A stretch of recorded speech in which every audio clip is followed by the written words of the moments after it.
자, 이번 시간은 이제 우리가 처음부터 끝까지 이런 내용들을 좀 한번 봐두자라고 이제 했으니까 이제 세부적으로 들어가야 되는데, 우리가 첫 번째 문제로 나오는 게 광역도시계획 아니면 도시군 기본계획인데, 첫 번째 그 행정계획 문제는 반드시 맞추셔야 됩니다. 한 문제라고 해서 소홀히 하시면 안 되는 이유가, 첫 번째 문제가 쉽게 풀리면 두 번째 문제도 되게 잘 들어오는데, 이게 첫 번째 문제에서 턱 막히면 이번 시험 어렵나 보다라는 그런 이제 두려움감이 좀 생기면 긴장이 돼요. 긴장이 되면 정말 쉬운 것도 놓치기 때문에 첫 번째 문제는 반드시 맞춘다라고 생각하시고, 자, 일단은 처음에 우리가 국토계획법을 공부할 때 전국 토지에 대한 계획을 짜는 거는 국토종합계획이지만 시험 범위가 아니에요. 그래서 가장 먼저 전국으로 대하는 계획을 국토종합계획인데 시험 범위는 아닌데 국가계획이니까 국토부에서 짜겠죠. 그리고 한 개 도시마다 우리 도시가 그러면 특광, 특특, 시, 군이잖아요. 그러면 이 도시마다 짜는 계획이 도시계획인데 두 개 이상을 묶었을 때에는 이거를 우리는 광역계획권이라고 그래요. 광역계획권을 묶으면 광역도시계획을 짜겠지 뭐. 그러면 한 개의 도시마다 짜는 계획은 도시군계획을 짜는 거고, 그럼 도시군계획은 방향부터 제시하는 기본계획과 집행하는 계획이 하나 나와야 되니까 기본계획하고 관리계획으로 구분이 되는 건데, 이 두 개를 한꺼번에 부를 때 도시군계획이라고 했던 거예요. 그럼 요거는 하위계획은 상위계획에 부합돼야 되고 상위계획은 하위계획에 지침이 돼야 된다. 그런데 광역도시계획하고 부딪히면 광역이 우선한댔죠. 기본계획하고 국가계획이 부딪히면 누가 우선하는 거예요? 국가계획이 우선해요. 그럼 요 계획 체계는 이렇게 돼 있는데, 그럼 이제 제일 먼저 뼈대를 잡고 그 다음에 대상 지역이 어디냐는 그 수립 권한자를 찾으면 그 다음부터는 윗사람한테 승인 신청하면 되고 결정 신청하면 되기 때문에 그건 어렵지가 않아요. 그러면 우리가 이제 도시 그러면 전국 대상이면 국토부 장관, 도시 그러면 특광, 특특, 시, 군인데 도는 워낙 땅이 커서 도시 개념에 안 넣어놨어요. 그래서 시, 군을 대상으로 도시라고 하는데, 시 중에 인구가 50만 이상일 때는 대도시라고 해서 우리가 그냥 시 그러면 대도시장이 포함이 돼 있는 거예요. 그래서 도시에서 짜는 계획은 특광, 특특, 시장, 군수가 짜겠지. 그죠? 그래서 도시 그러면 앞으로 내가 도시 안에서 개발 행위를 한다. 그러면 개발 행위 허가권자는 도시군 관리계획 짰던 특광, 특특, 시장, 군수한테 허가를 받는 거고, 이 사람이 개발 행위 허가 해주려고 그랬는데 기반시설이 부족한데 설치마저 곤란해. 개발하지 마. 조금 못하게 강화하겠다. 개발밀도 관리고요.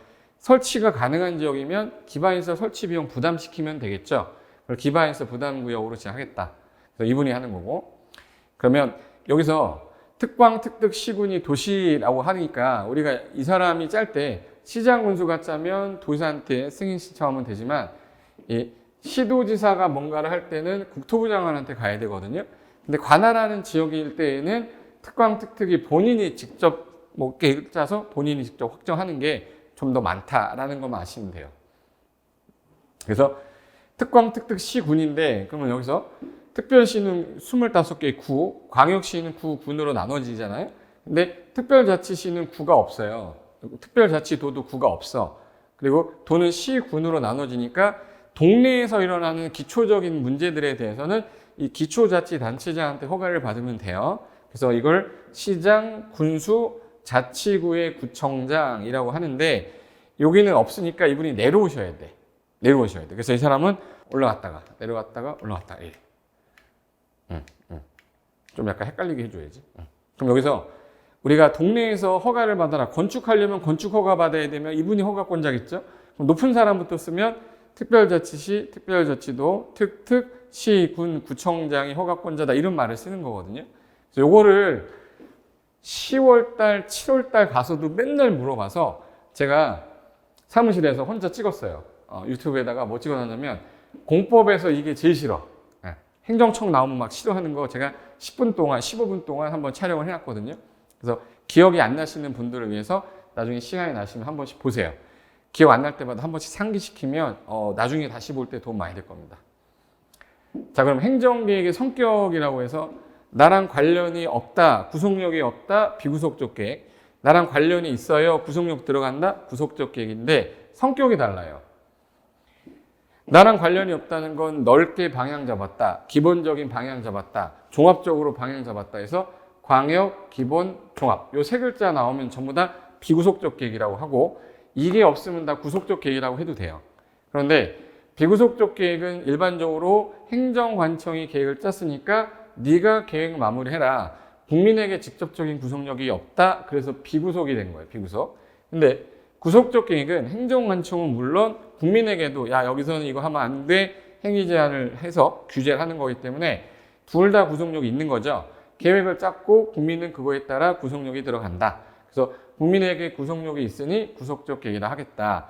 비구속적 계획은 수립해서 윗사람한테 승인 얻는 건데, 구속력 있는 거는 입안에서 결정하는 절차인데, 보세요. 계획을 수립했다, 계획을 입안했다. 같은 뜻이라 여기 광역이나 기본계에서는 이걸 혼용해서 씁니다. 근데 수립해서 승인해라, 윗사람한테 승인받아라, 입안에서 결정 시행해라 할 때 얘는 효력이 없을 때, 얘는 효력이 있을 때, 그래서 혼용해서 쓰지 않아요. 승인하고 넘어갔다, 방향만 제시했네, 결정이 됐어? 효력 어떻게 발생해? 그러면 효력이 없으니까 사람들한테 의견을 들을 때 한번 들어봐라가 뭐죠? 공청회. 한번 들어보고 끝나는 거야. 근데 결정이 되면 이 내용이 나한테 구속력이 들어오니까 와서 보세요. 공람 그러면은 주민공람은 구속력이 있을 때. 근데 공법에서 공람기간은 거의 다 14일 이상 주거든요. 근데 제가 아까 정비계획하고 관리처분계획만 며칠 이상이랬죠? 30일. 그럼 숫자 걔는 끝난 거예요. 그리고 나한테 효력이 없었기 때문에 행정쟁송 대상이 되지 않겠죠. 그런데 결정이 되면 그 결정에 대해서 이의가 있으면 행정쟁송 제기할 수 있다, 이렇게 된 겁니다. 자, 그럼 빈칸에 한번 넣어볼게요. 자, 일단 비구속적 계획하면 무슨 단어 떠올라야 돼요? 넓게 한다 해서 광역, 기본, 종합 요 단어 나오면 비구속적 계획이고, 비구속적 계획은 일반 국민에게는 구속력이 없어. 근데 구속력 있는 건 구속력이 들어간댔죠. 국민의 구속력이 있어. 얘는 비구속이니까 뭐해서 뭐예요? 그러면 뭐 수립해서 승인하는 절차 거고, 얘는 안을 짜서 입안에서 결정한다. 그런데 이 구속력이 없을 때는 들어보고 끝내라, 한번 들어봐가 뭐예요? 공청회. 얘는 구속력 들어가니까 와서 보세요, 공적 장부 열람시켜주라, 공람. 구속력이 없으니까 행정쟁송 대상이 되지 않는다. 근데 결정에 대해서 이의가 있다면 행정쟁송 제기할 수 있어. 된다. 그래서 공청회는 사람들을 모아놓고 하는 거고, 얘는 보여주는 거죠. 그럼 여기서 공청회라는 거 하기 전에 계획을 짤 때, 계획을 짠다는 얘기는 수립해서 윗사람한테 무슨 절차로 승인하는 절차인데, 항상 그 관할 지역에 대해서 인구, 경제, 사회, 문화 조사해야 돼. 우리 기초조사라고 해요. 기초조사 한 다음에 항상 순서가 의협심이랬어요, 의심협이랬어요, 협의심이랬어. 그렇지. 의협심이야. 그럼 의견 청취하고 협의한 후에 심의 거쳐야 돼요. 그럼 여기서 의견 청취가 주민 의견을 듣는 게 있고 지방의 의견을 듣는 게 있는데, 의견 청취를 해서 수립하면 보내겠지. 보내면 승인권자가 협의한 다음에 심의 거쳐서 윗사람한테 다시 알려주면 승인권자는 사람들한테 이제 알려주라고 수립하는 사람한테 공고하라고 통보해줘요. 그러니까 송부라고 하죠. 송부에. 요 순서인데, 구속력이 없는 계획은 수립해서 승인할 때 주민 공청회라고 돼 있고, 얘가 구속력이 들어가는 계획이면 입안이라고 바뀌고 승인이라는 단어가 결정으로 바뀐 거예요. 그럼 요 구속력이 있을 때는 주민 공람으로만 바뀌는 거예요. 그거만 기억하시면 항상 이 순서입니다. 그러면 자, 수립해서 승인할 때 수립권자가 개발을 하려고 계획을 짜는 거야. 인구경제 사회문화 조사했죠. 근데 의견 청취가 구속력이 없을 때는 뭘로? 공청회. 구속력이 있는 거로 하면 공람으로 바뀌고, 요때 와서 의견 제시 안 하니까 지방의원 뽑아놨죠. 지방의 의견까지 들어서 수립해서 승인청하면 이 사람이 국장이면 중앙행정기관장과 협의, 중앙도시계획위원회 심의. 근데 이 사람이 시도지사 같은 지자체장이다. 그럼 지방행정기관장과 협의, 지방도시계획위원회 심의 거쳐서 승인하고 송부해서 공고열람하면 되는데, 여기서 수립할 때 공청회라는 건 사람들 모아놓고 한번 들어보는 거야. 이렇게 들어보는 거. 근데 구속력이 있는 건 와서 보라고 공람시키고 있어요. 이렇게 와서 보라고. 얘는 공람이고 얘는 공청이니까 들어보는 거. 비구속적 계획에서 공람, 구속력 있는 계획에서 그 정도 차이점만 기억하시면 돼요. 그래서 크게 분류하면 시험에 나올 수 있는 거는 광역 기본 종합이 나오면 방향 제시하는 거니까 수립해서 승인할 때 수립하는 사람은 의견을 공청회로 듣고 구속력이 없으니 행정쟁송 대상이 되지 않고 종합 광역 기본 이런 말 나오면 다 이런 스타일이구나. 이 단어 안 들어가면 다 여기 있겠네. 그럼 이건 외울 필요 없어요. 그럼 얘는 구속력이 들어가니까 입안해서 결정하되 입안하는 자는 주민의 의견을 적극적으로 들어라. 와서 보세요. 공람 며칠 이상? 14일 이상. 다만 정비계획과 관리처분계획만 30일 이상. 이렇게 해버리면 행정계획 순서는 다 끝나요. 그럼 광역계획권부터 지정을 하겠다. 광역계획권이라는 게 2개 이상 도시인데 예를 들어서 수원하고 용인을 묶었어요. 그럼 이거는 같은 도에 있죠. 그럼 누가 지정해야 돼? 도지사가. 이 사람이 지정할 수 없으니까.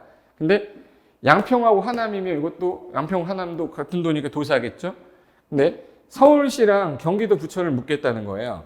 그럼 이거는 시하고 도에 걸친 거니까 어느 분이 지정해줘야겠네? 국장.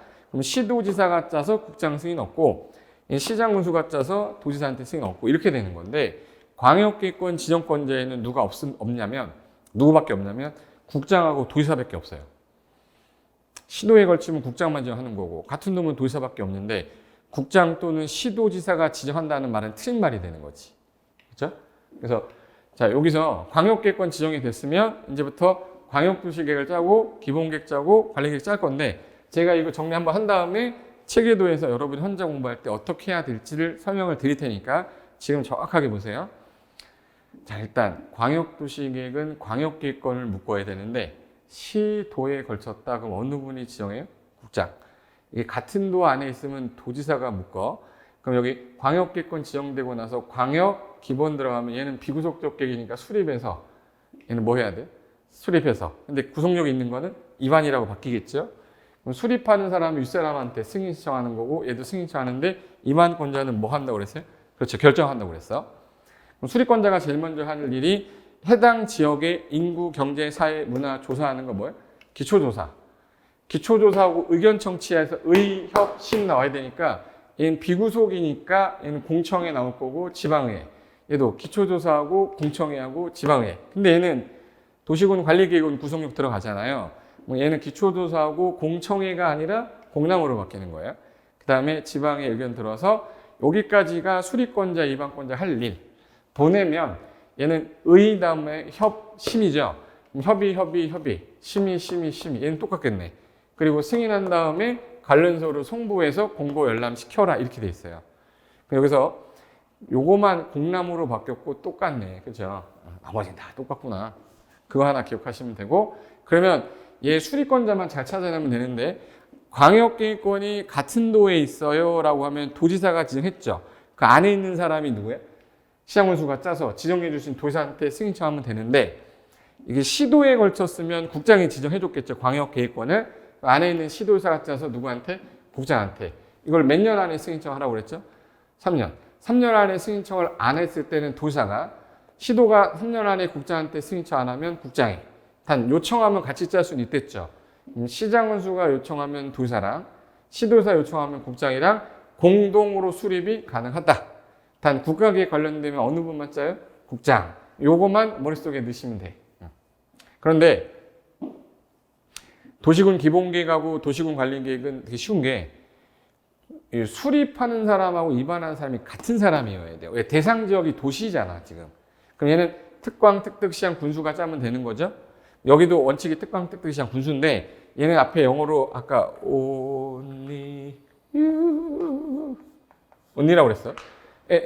이분 외에는 절대 아무도 못 짜요. 뭐 국장이 짠다거나 도지사가 짠다거나 택돔 소리 하지 말라고 그래요. 그러면 요 특광, 특특은 본인이 하면 되는데 요 시장, 군수는 윗사람이 도지사잖아요. 그래서 특광, 특특은 본인이 확정하면 되지만 요 시장, 군수만 도지사한테 승인 신청해야 된다. 그래서 얘는 이걸로 끝나는 거예요. 여기 도시군 관리계획 그대로 입안한 사람이 특광, 특특, 시장, 군수니까 같은 사람이어야 돼. 그런데 국가계획 관련되면 누가 직접 입안하겠다? 국장. 광역계획 관련되면 도지사가 입안하는데 이 사람이 입안할 때 여기 보시면 시장군수만 도지사한테 결정 신청하는 거고요. 특별시, 광역시, 특별자치시가 이 시예요. 특별자치도지사 도지사에 들어있잖아. 시도지사인데 인구 50만 이상일 때는 누구한테? 50만 이상 본인이 직접 대도시장이 직접 결정하겠다. 그리고 국장이 위반하면 국장이 결정해야죠.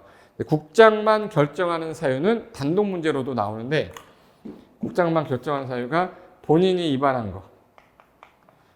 경우 개발 제한 구역은 국장만 하는데 이 시가와 조정 구역은 국가 계획과 관련이 됐을 때만 국장이 정할 수 있고 수산자원보호구역은 국장이 아니라 해양 수산부 장관이 하는 거기 때문에 요것만 갖고도 국토부 장관이 결정하는 사유는 내요. 근데 이번에 개정이 되면서 시장 군수가 지구 단위계 관련된 계획을 짜면 누가 직접 한댔죠? 시장 군수가 직접 결정한다. 이거는 지구 단위 계획이란 말이 나올 때만 그러면 권한전 다 끝나는 거예요. 그리고 요 기초조사할 때 인구, 경제, 사회, 문화, 조사, 측량, 하위한다. 이거 그대로 준용하고 그대로 준용하는데 여기는 기초조사에 예전에 개발 방향을 잡았는데 개발하려고 보니까 토지 적성이 안 맞는 거예요. 재해가 항상 일어나. 이런데 문제 생기는데 애초에 그 검토를 했다가 안 맞으면 개발 안 하면 되잖아요. 그래서 여기는 할 거 맞는데 또 하라고 그래서 할 거 많아 죽겠는데 토했다 그랬어. 토지 적성 평가랑 재취약성 분석이 추가됩니다. 토지 적성 평가랑 재취약성 분석이. 그러면 이 단어 기억해 두세요. 토지 적성 평가랑 재취약성 분석 추가되는데 얘는 집행에서 들어가는 거니까 개발했을 때 환경 파괴도 문제가 생겨요.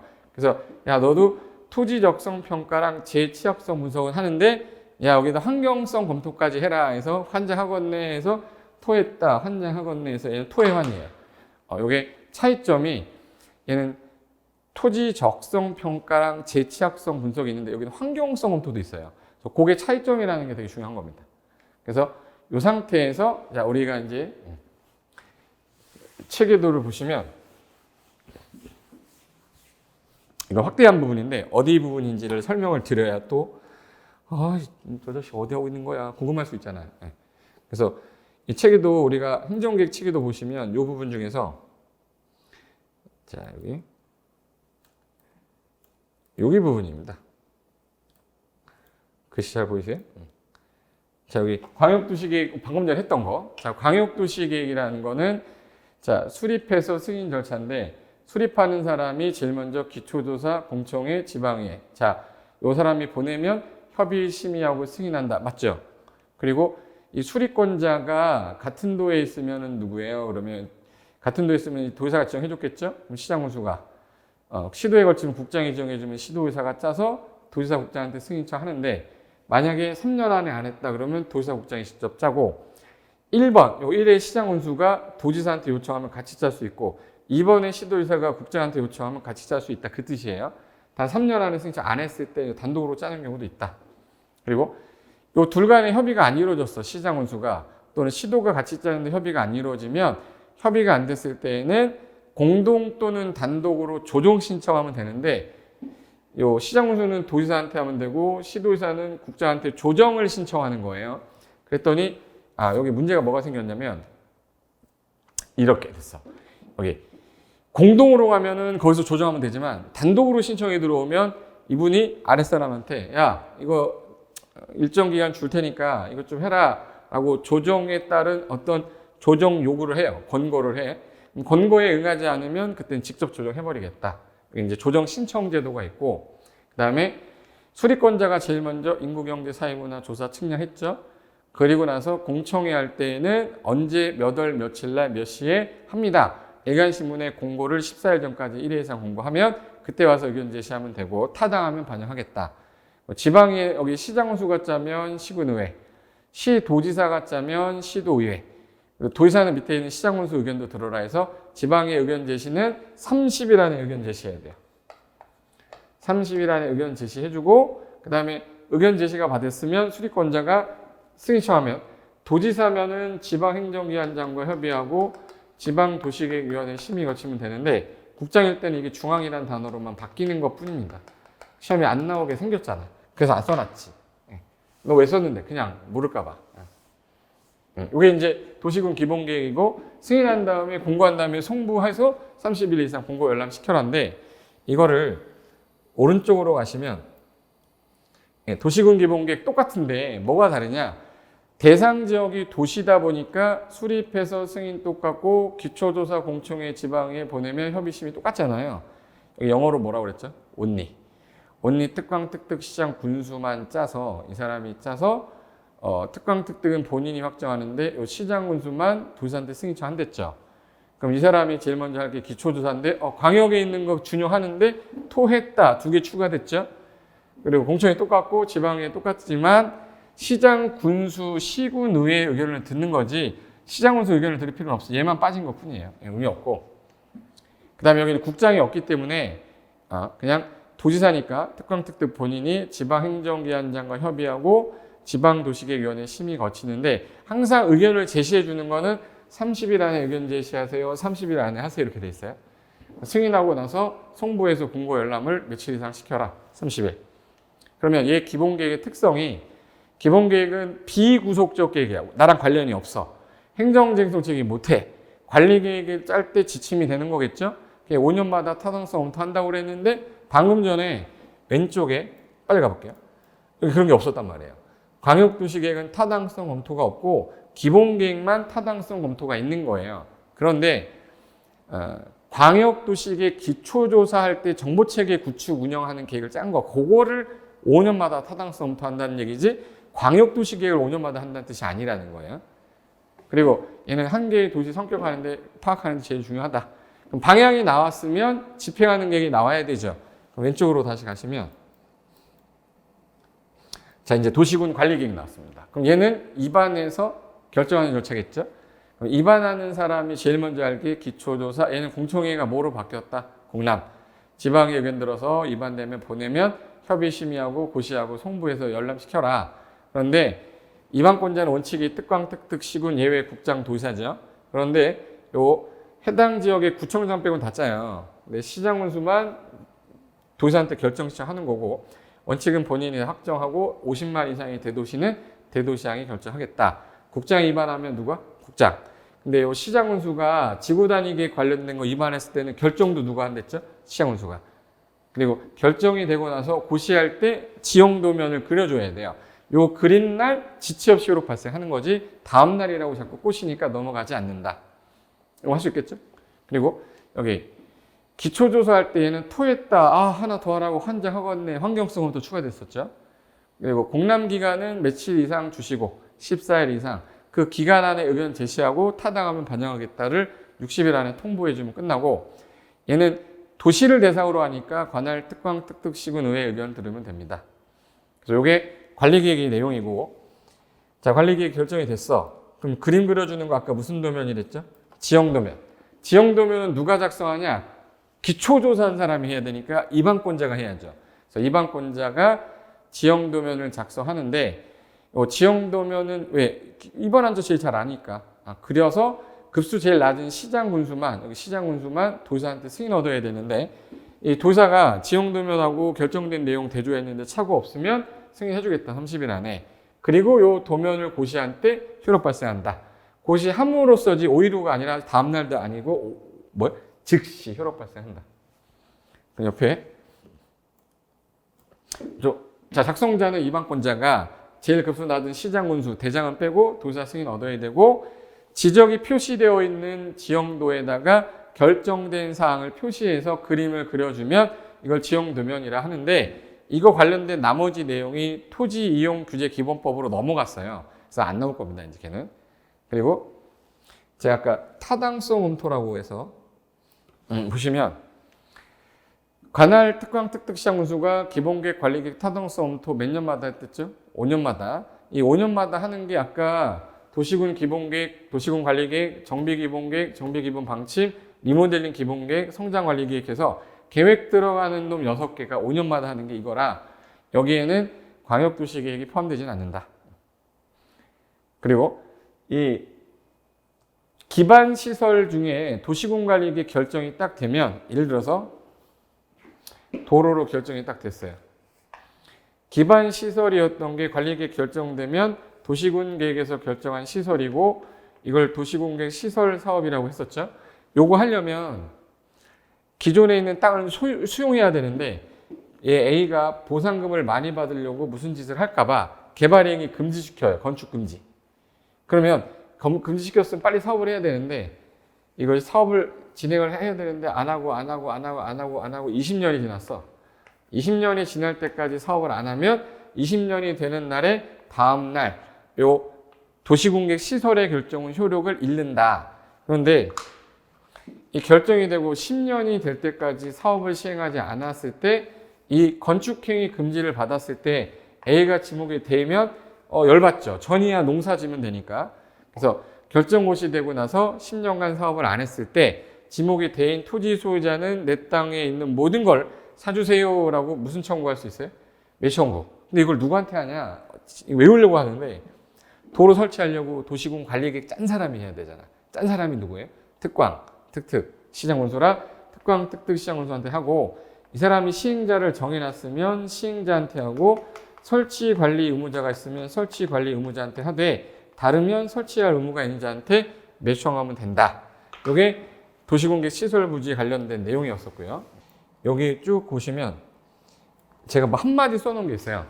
공법은 다른 과목에 피해를 주지 말아야 된다. 이 말이 뭐냐면 공법 공부 너무 많이 한다고 공법 점수 엄청 나오는 것도 아니지만 다른 과목 안 하면서 얘한테 화내할 필요는 없고요. 제가 하라는 거 위주로만 하시고 너그럽게 뭐 중개사법도 보고 공시법도 보고 세법도 봐야 되는데 걔네들 안 보고 얘만 주구장창 한다고 확 올라가는 게 아니에요.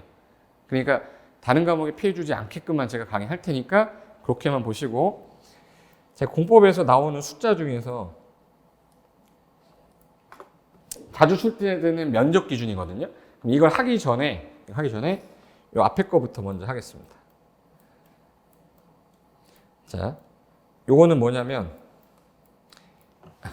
권한자 중에 우리가 도시군관리계획 위반하는 사람이 누구야? 그러면 특광, 특특, 시장군수, 예외국장, 도의사였잖아요. 이 사람이 하는 게 위반도 하고 지형도면도 그리고 단계별 집행계획이란 예산계획도 짜고 이 사람이 원칙적인 사업 시행자고 이 사람이 허가를 제한할 수 있는 사람이에요. 근데 그냥 특광, 특특, 시장군수만 한다라고 할 때에는 기본계획은 누구만 하는 거죠? 특광, 특특, 시장군수만. 그리고 개발행위 허가도 이분한테. 개발밀도 관리구역, 기반시설 부담구역도 이분이 하는 거라 여기 시험에 제일 잘 나왔어요. 이걸 자꾸 국장이라고 꼬셨기 때문에 요거 넘어가시면 안 돼요. 요거. 그 다음에 단계별 집행계획 공고도 저분이 하는 겁니다. 큰 중요성은 없고. 그러면 자 이제 계획을 3가지를 짰으면 계획에 맞게 내가 개발행위 해야 되니까 개발행위가 뭐야? 이제는 토지를 이용하는 거죠.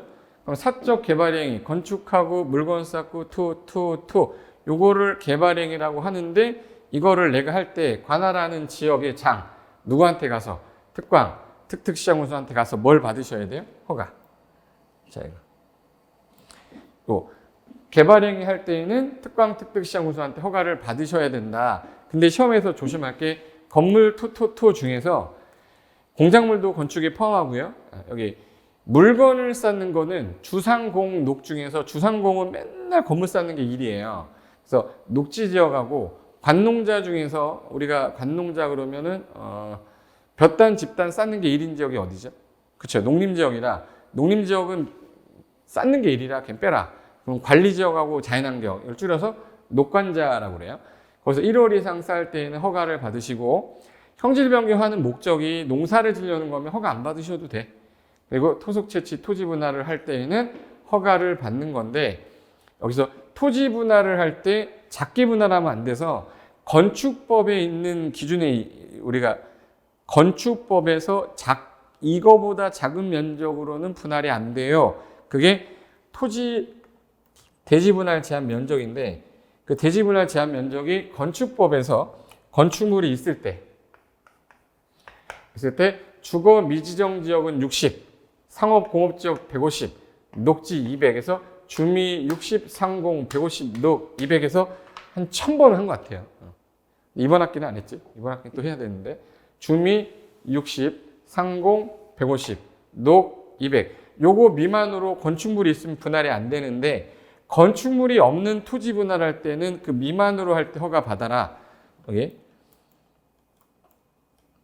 여기서 토지 분할이라는 건 여기 건축물이 없을 때 토지 분할 허가를 관할 특강 특특 시군에게 받지만 허가 요거는 경미한 거라 안 받는다.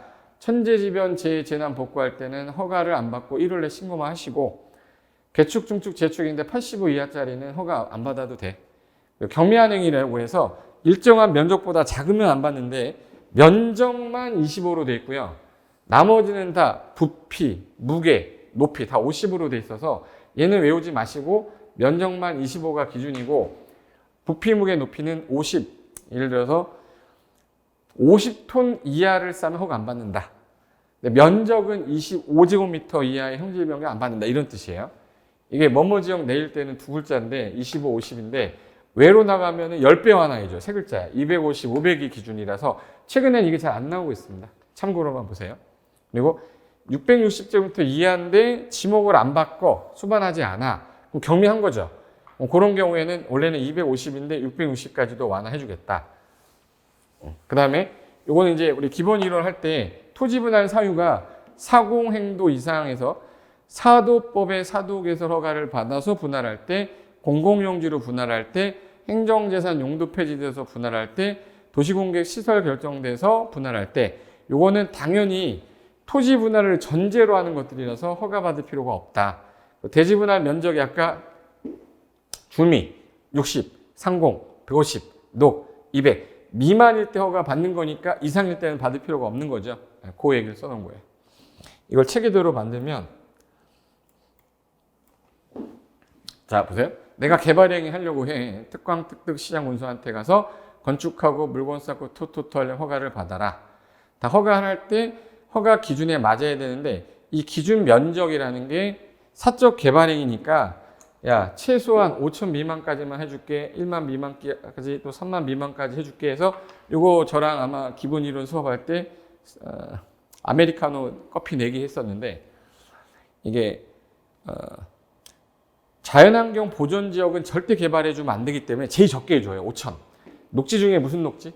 보존 녹지. 그래서 자연환경 보존 녹지를 꼭 외워두시고 주상생자는 1만까지만, 주거상업, 생산녹지, 자연녹지, 그리고 공간농은 3만까지는 미만까지는 허가해주는데 이거 이상이 돼버리면 심의 거쳐야 돼요.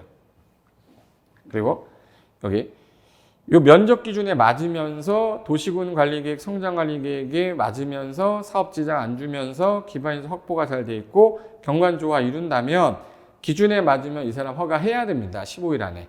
그런데 허가를 할 때 야 그냥 하지 말고 의협심 거쳐. 그래서 관할 행정청이나 관리청 시행자 의견 듣고 협의한 후에 심의 거치는데 아까 면적 기준보다 작을 때만 허가해 주는데 이상일 때는 심의를 거쳐야 돼요. 부피 3만 세제곱미터 이상일 때는 심의 거치는데 여기 지구 단위 계획은 이미 난개발을 막겠다라고 계획을 짠 거라 지구 단위 계획일 때는 심의 거치지 않는다. 요거를 시험에서 조금 냈었습니다. 지구 단위 계획일 때는 심의 거치지 않는다. 됐고 지금 하는 거 맨 처음에 이해 안 돼도 한 바퀴 돌리고 두 바퀴 돌리다 보면 기본소에 있는 내용을 제가 줄여놓은 거라서 잘 보일 거예요.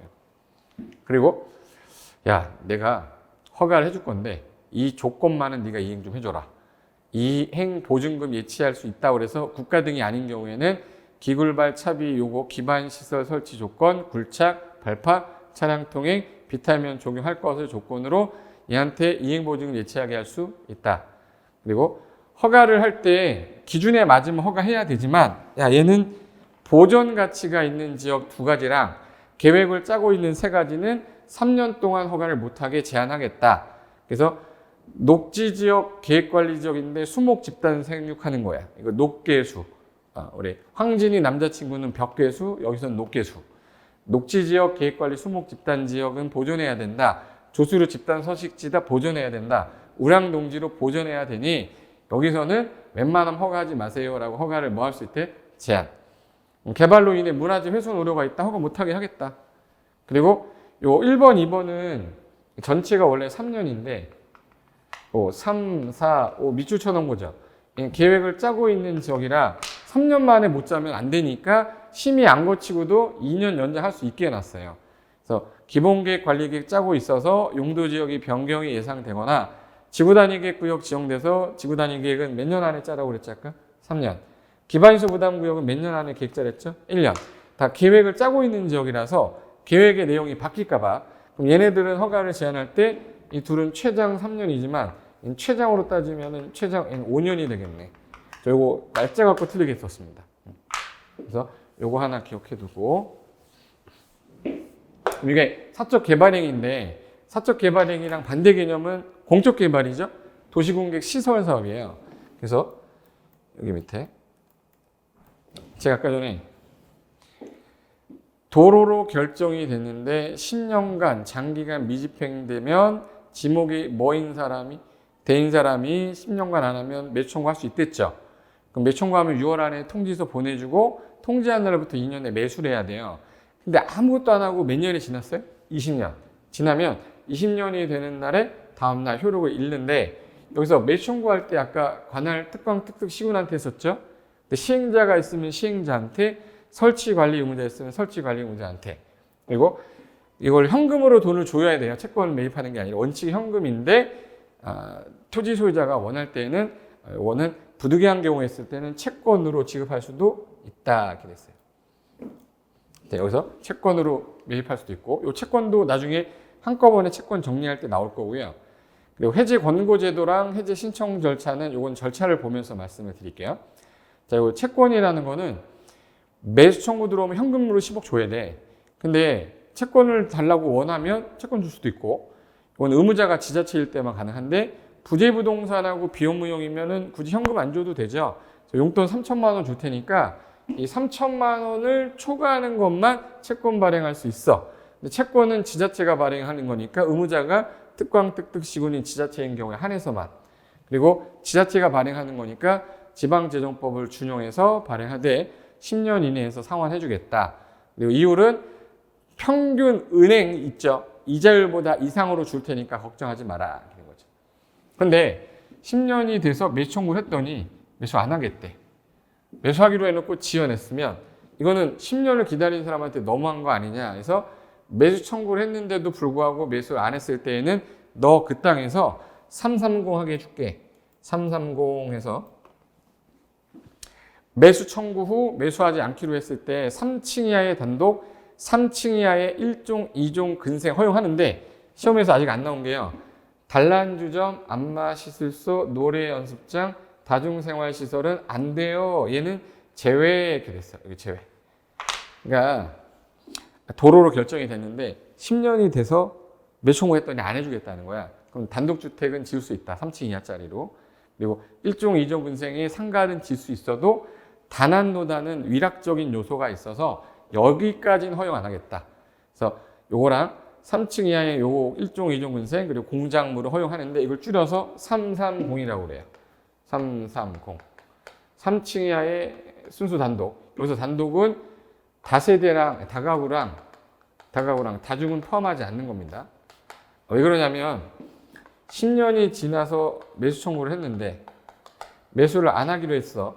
그럼 통지한 날부터 매수를 했어야 되는데 매수 안 했어. 그러면 지금 현재 매수 청구라는 제도 도입한 의미가 없다. 그래서 나중에 보상을 해줄 테니까 일단은 3층 이하짜리 지어놨다가 나중에 사업하면 너 보상 다 해줄게 했는데 다가구 지어놓으면 보상금 너무 많이 나가잖아요. 그래서 다가구 다중은 안 되고 순수 단독만 된다 이 뜻이고, 그리고 상가도 3층 이하짜리로만 지어라. 근데 다난노다는 안 돼. 그리고 공작물은 허가받아 가능하게 해주겠다. 여기까지가 매수 청구를 했을 때, 안 했을 때 조치고, 그리고 여기 장기 미집행 지방의 보고는 뭐냐면,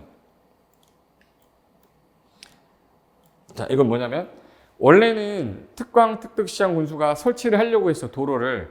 근데 설치할 필요성이 없어져 버렸어요. 그러면 또는 10년이 지날 때까지 이 사업이 시행되지 않으면 이 현황하고 단계별 집행계획을 지방의회에다가 보내줘야 돼. 이게 무슨 말이냐면 특광 특특시장 군수가 사업을 하려고 도로를 결정해놨는데 10년이 지날 때까지 사업을 안 했거나 안 했어. 근데 설치 필요성이 없어졌어. 설치 필요성이 없다. 그러면 요 내용에 대해서 지방의회에다가 저 이거 예산이 없어서 못하고 있는데요. 이걸 지방에다 보고하래요. 보고를 받은 지방의회에서 예를 들어서 특정한 그 원리 회의를 하는 기간 안에 했더니 해제하는 게 맞겠대. 그럼 해제해라라고 해제 권고할 수 있어요. 그럼 이 제도 왜 도입됐냐? 아무것도 안 하고 20년이 지날 때까지 안 하면 20년이 되는 날에 다음날 해제를 시켰는데 너무 길다. 10년이 지날 때까지 안 하면 매숑으로 들어오니까 여기는 지목이 돼인 사람 아닌 사람들을 열받잖아. 걔네들은 10년 지날 때까지 안 했거나 필요성이 없어. 큰 도로가 여기 생겨서 얘는 의미가 없어진 거야. 그럼 몰래 없앨 수는 없으니까 그걸 보고를 하라는 거야. 보고를 했는데 요 보고가 접수되고 날로부터 해제 권고라고 쓰고 권구로 읽어야 돼요. 권구 90일 내. 90일 내 해제 권고해야 됩니다. 해제 권고. 그리고 해제 권고를 받으면 여기서 특광 특득은 1년 안에 해제 결정하면 돼요. 1년 안에 해제 결정하면 되는데 요 시장 문서는 윗사람이 누구죠? 도지사. 도지사한테 해제 결정 신청을 하고 신청받은 도지사가 1년 안에 해제 결정하면 되는 겁니다. 그런데 얘는 우리가 돈이 없어서 못한 거예요. 우리 해제할 수가 없어요 라고 하면 요때는 지방에다가 6월 안에 소명해야 됩니다. 소명. 왜 해제 못하는지 소명하고 2년마다 계속 보고 드려야 돼요. 여기 이제 해제 권고 제도인데 요거를 말로 쓰다 보니까 길어진 거예요. 자, 설치할 필요성이 없어졌어. 10년이 지날 때까지 사업이 시행되지 않았어. 요거를 지방의회에다가 보고했죠. 국회가 아닙니다. 그럼 보고받은 지방의회가 특강특득 시군에게 해제 권구한댔죠. 권 90일. 보고 접수되고 90일 안에 해제 권고하면 이 권고받은 특강특득 시군은 특별한 사유가 없으면 1년 안에 해제 결정을 하든지 요 시장 군수는 도지사한테 결정 신청을 하는 거예요. 그럼 도지사도 특별한 사유가 없으면 1년 안에 해제 결정하는 겁니다. 만약 해제할 수 없다면 6개월 안에 아까 소명하랬죠? 6개월 안에 소명하세요. 이 뜻이에요. 요거가 신설이 됐고 그다음 마지막 신설된 게 도시공객 시설 결정 해제 신청인데 이건 뭐냐면 여기 화난 거 보이세요? 화난 건데 이게 이거 찾느라고 힘들었나 이거 도로가 결정이 됐는데 10년 동안 사업을 안 했어. 근데 단계별 집행계획을 시에서 짜야 되는데 해제되는 게 20년이잖아요. 그때까지도 단계별 집행계획을 안 짜놓은 거야. 그럼 여기 살고 있는 소유자 화났죠. 직접 해제해달라. 도시군관리계획을 해제해달라고 이반권자 찾아가서 해제 이반 신청할 수 있어요. 이반 신청을 했으면 이반권자가 야, 내 해제할게 안 할게 통보해줘야 되잖아. 3월 안에 통보해줘야 돼요. 3개월 안에.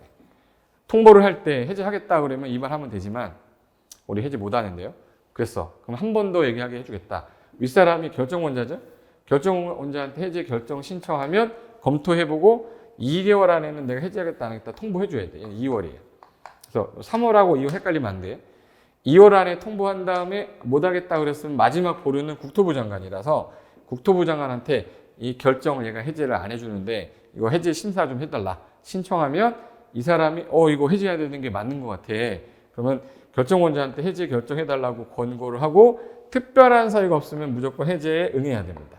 이거를 기존에 20년이라는 시로 너무 기니까 권고제도, 지방의 보고에 따른 권고제도가 있었는데 이제는 토지 소유자가 직접 나서서 도시공관리계획 해제 위반해달라고 하는 것도 할 수 있다가 신설이 된 거니까 이 정도만 알아두셔도 문제 푸는 데는 전혀 지장이 없어요. 그러면 여기까지고 그 다음에 숫자 관련된 게 있는데 숫자, 공법에서 제일 많이 나온 숫자 이 숫자예요. 공법상에서 제일 시험에 많이 나왔던 게 뭐야? 일단 건폐율 용적률은 워낙 많이 나왔죠. 그래서 건폐율은 어떻게 돼요? 5566 57 9887 777 나머지는 20 계획관리만 몇이에요? 40 용적률은 100부터 더하죠. 100, 150, 200, 250, 300 준주거지역 5글자 500 1500에서 상업지역은 200씩 마이너스라 1500, 1300, 1100, 900 300에서 50씩 더하는 거죠.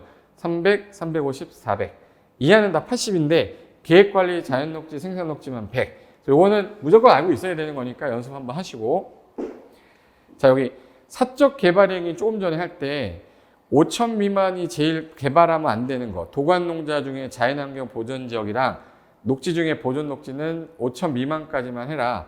그리고 주상생자는 얼마까지? 1만 공간농은 3만 미만까지인데 이 개발행위보다 크게 하려면 도시개발 가는 거예요.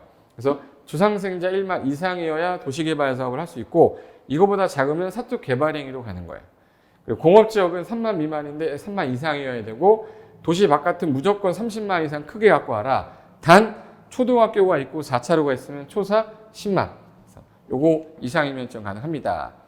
그리고 아까 최소 대지 분할 제한 면적이 주미 60, 상공 150, 녹 200. 요거 미만으로는 분할이 안 돼요. 단 건물이 없을 때는 개발행위 허가할 때 미만으로 할 때 허가 받는 건데 요번에 중개사법 개정되면서 토지거래 허가 기준 면적도 이걸로 똑같아졌어요. 토지거래 허가를 받는 기준 면적도 통일시켰다.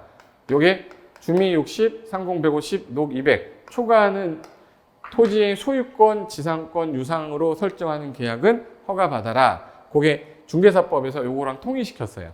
대지분할, 최소 대지분할 면적으로. 그 다음에 마지막 지구단위 계획 나왔죠. 이 지구단위 계획 나오면 얘가 도시지역에 지정할 때랑 도시 외에서 지정할 때 외에서는 난개발이 워낙 많기 때문에 도시 외에서는 계획관리 아니면 개발진흥지구예요. 개발진흥지구. 그럼 여기서 계획관리지역이 지정이 되려면 해당 계획관리지역이 전체 면적의 50% 이상이 되고 나머지가 뭐 생산관리거나 보존관리면 되는데 요거 지정하려면 아파트 연립 건설하겠다. 아파트 연립. 그래서 아파트랑 연립주택 지려면 사람들이 많이 들어올 거니까 30만 제곱미터 이상이어야 되는데 이거 아닌 기타는 다른 지역은 3만 이상이면 된다. 그래서 여기 아파트 연립 지려면 면적 30만 이상 갖고 오세요. 기타는 3만 이상 갖고 오세요. 근데 아파트 연립 건설하려고 하는 지역이 지금 초등학교가 있거나 또는 자연보존구역에 해당되는 거면 개발할 가능성이 별로 많지 않기 때문에 면적을 줄여서 10만으로도 완화해 주겠다. 후레자식, 초자식이라고 그랬어요. 그리고 30만 이상을 갖고 와야 되는데 얘는 사업하는 부지가 10만, 11만, 13만이면 30만 이상이 안 되면 아파트 연립을 건설할 수가 없잖아요. 그럼 니네 통합해서 지금 해주겠다. 각각은 10만 이상으로 다 더한 게 30만 이상은 돼야 돼요. 그리고 도로로 연결이 가능하면 그건 통합해서 지정해 줄 수 있다 해서 통합할 때는 전체가 30만 이상, 각각은 얼마? 10만 이상. 그리고 후레자식, 초자식. 그래서 계획관리가 50% 이상으로 나머지가 보존관리, 생산관리면 도시역 외에서는 아파트 연립 질 때 30만 이상 갖고 오세요. 기타는 3만 이상 갖고 오세요. 도시지역 외에서 계획관리지역을 아파트 연립을 짓겠다 30만 이상, 기타는 3만 이상. 단 여기 초등학교가 이미 있으면 기반시설이 많으니까 10만이어도 되고 자연보존구역은 개발할 땅이 없으니까 10만 제곱미터 이상이면 가능하다. 그리고 작은 애들이 뭉쳐서 통합으로 한다면 각각은 10만 이상인데 다도해서 얼마 이상? 30만 이상이면은 니네 지정해주겠다. 단 도로로 연결이 돼야 돼요. 요까지가 공법에서 숫자가 나왔을 때 제일 어렵고 자주 언급됐던 것들입니다. 요거는 이제 처음에는 우리가 한 파트 한 파트 할 때만 보던 게 잘 나오는 거 전체로 모아놓은 거잖아요. 그래서 요거 한번 전체 한번 빨리 보시고 난 다음에 문제 모의고사 때 보시면 기분 되게 좋아요. 이거 어디서 봤던 건데 이러면서 기억이 안 나서 가물가물해서 못 풀면 외워집니다. 처음부터 다 외워서 풀 수 있는 건 아니니까 제일 많이 나왔다라는 거가 중요하다. 그래서 여기 첫 번째 장은 지금 현재 요렇게 해서 정리해 두시고 그 다음에 시간이 날 때 한번 싹 보시다가 잘 막힌다. 그럼 동영상 빨리 돌려서 보시기 바랍니다. 자, 이번 시간은 이것으로 마치고 다음 시간에는요. 요 뒤에 자, 이번에는 도시공관리계획 내용이 용계 기도지 입이잖아요. 그거 관련된 체계도 하나 보고 개발행위랑 도시공계 시설사업 그리고 보칙하면 국토계획법 끝나는 거예요. 그 다음에 개발법 1장, 정비법 1장, 그리고 건축법 2장, 그리고 주택법 2장, 농지법 1장 이렇게 해서 끝내버리면 체계도 다 끝나는 겁니다. 그게 처음 공부하는 사람들한테는 절대 도움 안 되지만 한 바퀴 이상 돈 사람들은 정말 도움 많이 될 거니까 시간 날 때마다 반복해서 자주 얼굴 봐주십시오. 저도 목은 아프지만 괜찮습니다. 계속 틀어놓으세요. 아셨죠? 자, 오늘 여기까지만 하겠습니다. 자, 다음 시간에 뵙겠습니다.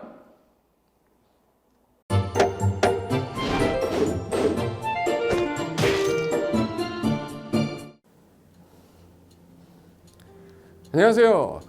부동산 공법을 강의하는 고상철입니다. 자, 제가 이번 시간에 말씀드릴 건 뭐냐면 공인중개사를 여러분이 공부하시다 보면은 여러 가지 자료들, 뭐 OX 문제라든지 어떤 요약된 집약된 자료, 뭐 PPT 자료 이런 것들이 많은데 그 일일이 출력하다 보면 여러분들이 보관하고 하는데 불편함이 있어서 그런 것들을 좀 약간 또 해소도 하기 위해서 또 다른 사람들하고 커뮤니티도 뭐 할 수 있기 때문에 저희는 네이버 밴드라는 어플을 좀 활용할 건데요.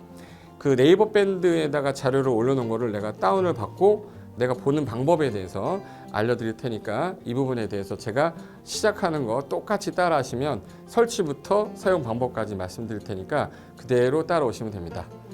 자, 1단계 네이버 밴드 어플을 다운받습니다. 자, 그럼 네이버 밴드 다운을 어떻게 받냐? 자, 플레이스토어 우리 안드로이드 버전으로 갈게요. 그래서 플레이스토어를 누르시면 화면이 바뀌면서 지금은 이제 컴퓨터 화면을 제가 이제 좀 크게 보이게끔 해놓은 거라서 여러분 핸드폰에는 아마 맨 위에 여기 검색창이라는 게 있을 건데 여기다가 제목을 넣는 거예요. 제목을 뭐라고 쓰냐면 네이버 밴드 아니면 밴드 이렇게 쳐도 돼요. 밴드 치면 제일 상단에 나오죠. 그래서 이제 네이버 요 밴드가 요 초록 색깔 바탕의 B자예요. 밴드. 그래서 이제 여러분은 설치 누르시면 됩니다. 자, 2단계 그럼 네이버 밴드를 일단 들어가셔야 돼요. 들어가서 검색하기 전에 밴드 어플을 누르면 위측 상단에 이 돋보기 모양이 있을 거예요. 이 돋보기 모양을 누르기 전에 우리가 이제 검색을 해야 되잖아요. 누르시면 검색 컨트롤 가요. 여기다가 우리 공수모라고 치면 돼요. 공수모 치고 엔터 치면 이제 그동안 이제 우리 공수모 관련된 게 나올 건데 제일 상단에 있을 겁니다. 그래서 여기 네이버 33개가 밴드가 나왔는데 그 중에 여기가 1등이죠. 자, 그럼 이제 3단계 해당 공수모 밴드로 들어갔습니다. 그럼 들어가시게 되면 가장 첫 화면에 공인중개사 수험생 모임이거든요. 원래 그 수험생들만 위한 모임이기 때문에 시험 정보하고요. 어떤 자료들이 있어요. 뭐 OX 문제, 뭐 오지선다 문제, 그리고 이제 요약된 자료들 그런 거 공부할 수 있는 활용하는 어떤 밴드고요. 이 강의와 관련된 어떤 특강이 있다거나 할 때 공지사항 같은 거 그리고 지속적으로 교수님들께서 자료를 올려드릴 거기 때문에 요 관련된 자료 관련된 거 어떤 거 있는지 잠깐만 한번 보겠습니다.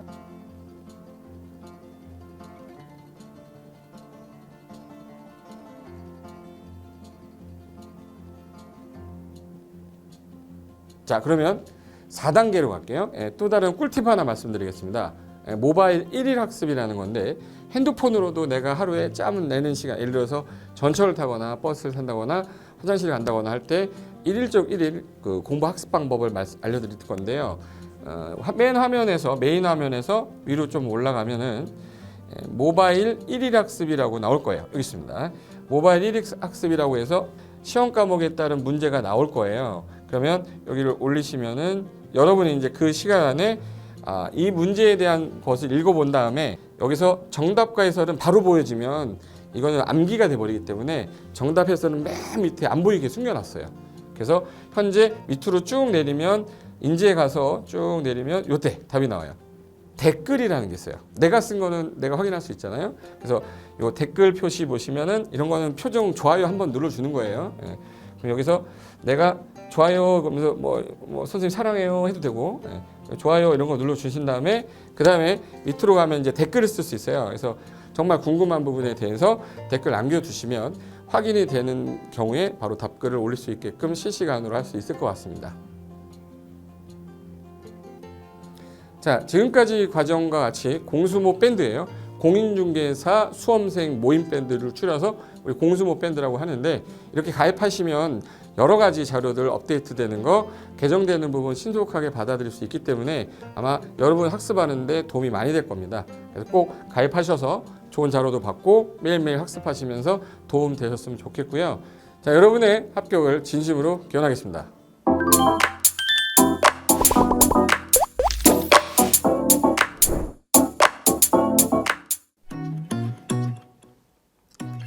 자, 안녕하십니까. 자, 이번에는 부동산 실무 일반인들이 어떤 도움을 받기 위한 관련된 밴드에 대해서 소개를 시켜드릴 건데요. 일단은 검색창에다가 365 부스라고 치시면 돼요. 365 부스인데 365일 부동산 스터디라는 밴드예요. 네이버 밴드인데 요 365 부동산 스터디라는 밴드 일단 이거 클릭하시면 현재는 이제 4만 명 정도 되는 밴드인데요. 우리가 일반인들이 어떤 부동산 정보를 뭐 습득하는 데 있어서 이 정보를 얻기가 되게 쉽지가 않습니다. 내가 어딘가를 뭐 찾아본다고 해서 잘 찾을 수 있는 것도 아니고, 어떤 전문가들이 하는 말들이 이 친밀성이 있는 건지 아닌지에 대해서도 우리가 잘 뭐 믿을 수가 없는 거기 때문에 그런 정보를 그래도 좀 손쉽게 찾아볼 수 있게끔 저희 이제 이 밴드에 구성된 전문가들이 정보를 좀 제공해 주는 거기 때문에 아마 유용하게 활용할 수 있을 거고요. 내가 부동산 중에 토지를 좀 알고 싶다, 또는 상가를 좀 알고 싶다, 또는 나는 내 집 마련을 위해서 청약이 좀 궁금하다. 근데 그게 솔직히 어디 가서 물어보거나 어떤 정보를 찾기 쉽지 않아서 그것 때문에 만들어진 밴드라고 보시면 돼요. 그래서 365일 내내 부동산을 어떤 공부한다는 취지로 밴드에 들어오셔서 질의응답도 하시고 궁금한 사항에 대해서 뭐 예를 들어 문의를 하시면 저희가 관련된 정보를 또 제공해주는 그런 밴드라고 보시면 되겠습니다. 어떤 밴드냐면 한번 보시면은 지금 현재는 뭐 공지사항이 제일 먼저 나올 건데요. 이 공지사항은 기존에 있던 오프라인이 어떤 강좌가 있으면 그 강좌에 관련된 거 뭐 세미나라든지 그래서 평소에 이제 우리가 이제 접하지 못했던 강의들 있죠. 이렇게 진행이 된다라는 거 공지를 좀 하는 그런 내용들이고요. 하나 좀 더 올리면 자 이제 우리 교수님이에요. 교수님 중에 상가 교수님이 최근에 예를 들어서 법이 바뀌었어요. 법이 바뀌게 되면 최근에 바뀐 법이 이런 바뀐 법이 있으니 중개업을 한다거나 투자를 할 때 좀 유의해서 알아보시면 좋겠습니다라는 거를 올려놓을 거예요. 기존에 올려놓은 자료가 있으면 또 찾아보시면 되는 거니까 이렇게 해서 계속 밴드에서 소식을 받으시면 실전에 굉장히 도움을 많이 받을 거라고 예상합니다. 부동산 관련된 내용 중에서 하나 더 보시면 이제 랜드프로에서 직접 우리 프로그램 만들고 있어요. 그래서 부동산 까발리기, 부동산 부티크 뭐 이런 TV 관련돼서 부동산 팁 있죠. 예를 들어서 청약을 받아야 되냐 말아야 되냐, 지금 강남권 아파트를 투자해야 되냐 말아야 되냐, 이런 정보를 쉽게 여러분들이 접하지 못하기 때문에 그런 관련된 것들을 시대에 맞게 흐름에 맞게 부동산 시장이 이제 요동치면 내가 지금 집을 팔아야 되냐 사야 되냐 그런 것들에 대해서 신속하게 정보를 들을 수 있는 밴드니까 시간이 나실 때마다 자주 들어오시고 저도 자주 들어가서 좋은 정보 남겨드릴 테니까 자주 들어오시기 바랍니다. 저는 부동산 공법하고 부동산 토지 투자를 강의하는 고상철이었습니다. 자주 밴드에서 뵙도록 하겠습니다. 자, 수고하셨습니다.